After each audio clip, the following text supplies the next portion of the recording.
नवाज शरीफ साहब को peoples party से शिकायत है कि उसने एक ऐसी आईनी तरमीम का साथ दिया जो एक आमिर लेकर आए थे, और वो आमिर ऐन वाला आमिर नहीं, अलिफ वाला आमिर उनकी मुराद है।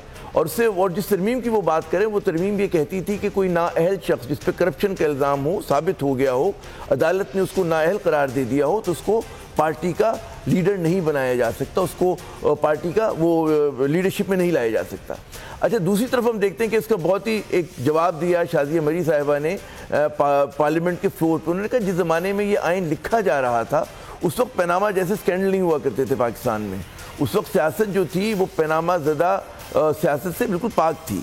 तो ये तो उसकी तरफ से बात हुई। दूसरी तरफ हम देखते हैं कि इमरान खान, जिन्होंने बड़े कहते हैं ना दो टोक अल्फाज में कहा कि जिन लोगों ने 160 लोगों ने असेंबली में इस तरमीम के हक़ में वोट डाले, यानी कि जिन लोगों ने ये कहा कि ये मुसरत की अपोजिशन की लाई हुई तरमीम कि एक नाअहल शख्स भी जो है वो लीडर बन सकता है किसी पार्टी का, तो उसने असल में मतलब उनको शर्म से डूब मरना चाहिए, और उन्होंने दरअसल करप्शन का रास्ता खोला है।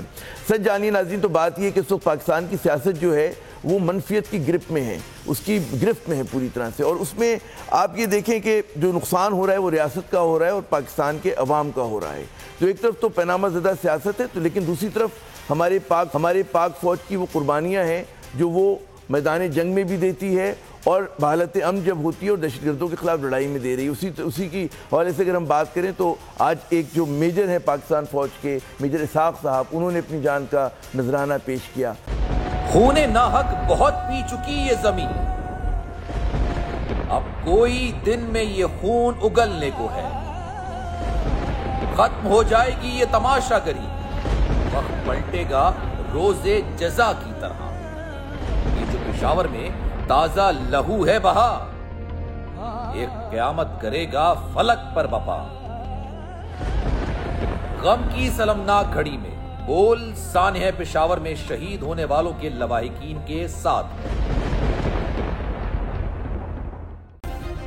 सब्सक्राइब करें और बेल दबाएं ताकि कोई खबर रह न जाए।